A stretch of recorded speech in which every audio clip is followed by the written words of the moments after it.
En titre ce soir, en France, les enchères pour l'attribution des fréquences de la 5G sont ouvertes et les entreprises sont déjà conquises. Les raisons dans ce journal. En Côte d'Ivoire, manifestation des clients de Port-Bouët-Vridi contre la compagnie ivoirienne d'électricité pour la non-validation de leurs factures déjà payées. Et puis à Mbayakro, un contentieux oppose la SODECI à certains ménages. La SODECI dépose des compteurs pour cas de fraude. Bonsoir et ravi de vous retrouver sur UFC Africa TV pour votre journal des consommateurs. L'accès au planning familial est difficile au Kenya, faute d'éducation sexuelle aux jeunes filles. Les grossesses non désirées sont nombreuses et les futures mères sont très souvent livrées à elles-mêmes. Un projet de loi qui doit bientôt être voté par le Sénat laisse néanmoins espérer une meilleure prise en compte de la santé des femmes. Il prévoit notamment de faciliter l'accès au planning familial ainsi que des soins hospitaliers pour les futures mères. Mais ce projet de loi touche à un sujet compliqué au Kenya, celui de l'avortement. Il doit aussi encadrer l'avortement et prévoir de développer la procréation médicale assistée. Selon un sondage, 85% de la population kenyane est chrétienne et contre l'interruption volontaire de grossesse. Mais ses partisans veulent y croire malgré les fortes oppositions. Caniveau bouché et coulement d'eau usée, une réalité bien visible qu'affiche la devanture du centre médical-social d'Agoenivé de Lomé. Le problème d'assainissement est un cas parmi tant d'autres dont souffre cet hôpital togolais. Et comme si cela ne suffisait pas, des vendeuses autour du centre y exposent leurs aliments destinés à la consommation sans tenir compte des conditions d'hygiène auxquelles pourraient s'exposer les consommateurs. L'État devrait donc se pencher sur la question. Les enchères pour l'attribution des fréquences de la 5G s'est ouverte ce mardi 29 septembre en France. Cette innovation censée accélérer nos échanges Internet suscite de la méfiance dans le public. En revanche, les entreprises sont déjà conquises. Christian Gokra nous explique les raisons de cet empressement de la part des entreprises.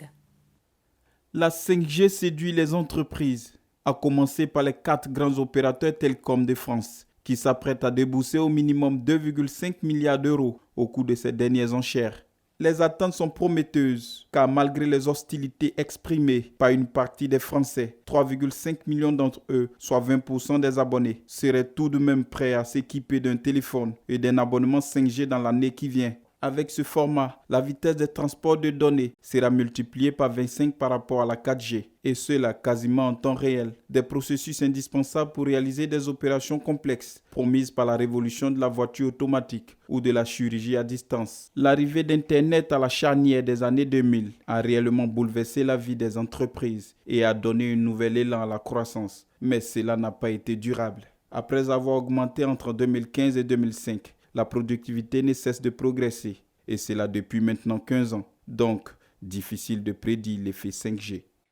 Dans l'axe de l'actualité en Côte d'Ivoire, dans la commune de Port-Bouët, les clients de la compagnie ivoirienne d'électricité, usagers également du mobile money, ne sont pas contents. Ils dénoncent à l'agence de cette commune la notion impayée marquée sur les dernières factures, alors que tous reconnaissent avoir payé leurs factures par mobile money. Orion Mouké les a suivis. On ne peut pas payer 100 000 francs pour une facture impayée, puis on vient ajouter encore une nouvelle facture qui coûte 100 et quelques mille. Tu vas venir verser 200 000. Donc ils annulent les paiements par mobile money.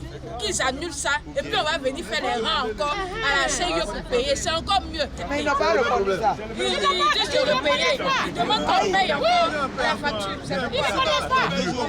Même si tu as la facture payée. Ils ne reconnaissent pas. Tous les refus sont là, mais ils ne reconnaissent Ce pas. que tu mets dedans, c'est ce que tu C'est consommes. quand on te dit seulement, on te dit qu'il faut payer. Voilà la triste réalité que vivent les consommateurs de Port-Bouët-Vridi. Reste à savoir s'il s'agit d'un problème général. Et la situation est telle qu'il est difficile de s'en sortir. J'ai payé ça pour Rose Money et je me souviens très bien. Et dans cette période, malheureusement, la première après, j'ai changé de téléphone. J'arrive plus à trouver le message. Rose me fait savoir aussi qu'ils tapent les fichiers, ils n'ont pas de traces de paiement des factures. Donc je me trouve dans l'incapacité de pouvoir produire les preuves que j'ai payées. Et on me dit dans 3 jours, ils m'ont demandé la facture hier. Si je ne peux pas jusqu'à demain, si je ne peux pas la facture, il y a 55 000 comme les payés, ils vont enlever mon compteur. Suite à la plainte du client, l'agence lui affecte un numéro de rendez-vous sur une longue liste. Seul réconfort pour l'heure, car il ne faut rien attendre de concret. J'ai payé une facture par Orange Money, mais je me rends compte ce matin qu'on m'envoie encore une facture pour avis d'impayé. Donc je suis venue pour pouvoir résoudre le problème. Je n'ai même pas été reçue, c'est 184. Voilà, 184 personnes. Donc je ne sais pas à quel moment je vais quitter ici, vu que la CE ferme à 15h30. Ne sachant à quelle fin se vouer, les consommateurs lésés par cette situation souhaitent un retour au système archaïque. Si c'est une, deux personnes, on peut comprendre que c'est la faute aux personnes.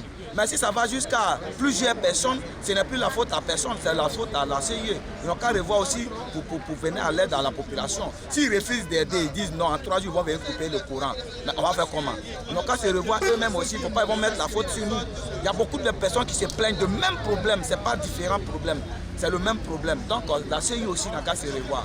Il était difficile d'avoir la version de la CIE sur le terrain. Mais il faut préciser que le paiement des factures CIE sur par le mobile est un vrai soulagement pour les abonnés, car cela leur évite les encombrements des agences aux dates butoirs de paiement. Les compagnies concernées par ce mode de paiement moderne doivent s'efforcer à parfaire le système pour le confort des consommateurs. À présent, suivant la déclaration du ministre de la Communication et des Médias, porte-parole du gouvernement, Sidiki Moko Touré, lors de la célébration de la 5e édition de la Journée internationale de l'accès universel à l'information. Le décryptage avec Denis Kouman. L'Organisation des Nations Unies pour l'éducation, la science et la culture, l'UNESCO, a proclamé le 28 septembre de chaque année Journée internationale de l'accès universel à l'information. Cette journée internationale dédiée à la promotion de l'accès de tous à l'information publique, l'UNESCO tend à inciter tous les pays du monde à instituer ou à renforcer les normes politiques ainsi que les cadres juridiques et institutionnels relatifs à l'accès du public à l'information. La Côte d'Ivoire, pour sa part, n'est pas restée en marge de cet élan général de consécration de la liberté d'expression et du droit au savoir. Le 23 décembre 2013, la Côte d'Ivoire a adopté la loi relative à l'accès à l'information d'intérêt public qui a institué la commission d'accès à l'information d'intérêt public et aux documents publics. Le thème de la célébration de cette 5e édition est l'accès à l'information, sauver des vies, renforcer la confiance, apporter de l'espoir. Selon le ministre Sidi Touré, ce thème met l'accent sur l'importance de l'accès à l'information publique, surtout en cette période de crise que traverse le monde en raison de la pandémie à coronavirus. Et d'autre part, la situation sociopolitique actuelle que connaît la Côte d'Ivoire. À Mbayakro, un contentieux oppose la SODECI à certains ménages. Ces propriétaires des compteurs promotionnels dénoncent le fait que leurs compteurs soient déposés par la compagnie, alors que selon la version de la compagnie, l'eau de ces compteurs a été utilisée à titre commercial, ce qui est anormal. Les précisions avec Christian Gokra. Certains consommateurs de Mbayakro sont privés d'eau depuis le lundi 28 septembre. En effet, un agent de la SODECI accompagné de la police a procédé à des enlèvements de compteurs de certains ménages pour motif de fraude. Ces consommateurs en colère déplorent la démarche tenue par cet agent et demandent le rétablissement de l'eau pour leur bien-être. Selon la compagnie que nous avons approchée, l'eau destinée aux ménages est utilisée à des fins commerciales, ce qui n'est pas conforme aux normes de la SODECI.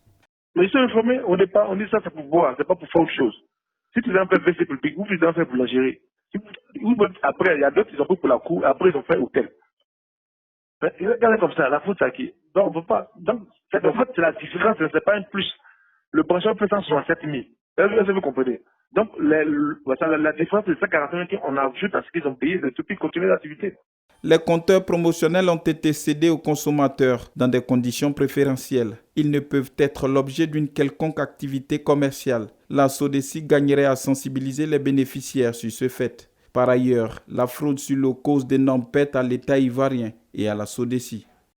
Enfin, le ministre de la Construction, du Logement et de l'Urbanisme, Prundona Bayekone, a déclaré que le concours d'un architecte est désormais obligatoire pour la construction de tout bâtiment en Côte d'Ivoire. Et oui, toute construction de bâtiment au-delà de 50 mètres carrés doit absolument faire recours à un architecte. Dans le but de faciliter l'obtention des services d'un architecte à tout citoyen, le gouvernement a obtenu auprès de l'Ordre des architectes un forfait de 300 000 francs CFA de frais d'architecture pour une construction de 10 millions de francs CFA. Les sanctions contre les constructions non autorisées passent par une amende de 12 500 à 25 000 francs CFA par mètre carré, la destruction de l'ouvrage quand il ne répond pas aux normes de la construction et les sanctions pénales qui vont jusqu'à l'emprisonnement du bénéficiaire de l'ouvrage et participant à sa construction. Et c'est la fin de votre édition. Elle vous a été proposée par l'ensemble de la rédaction. Merci à vous pour votre fidélité et je vous dis à demain sur UFC Africa TV.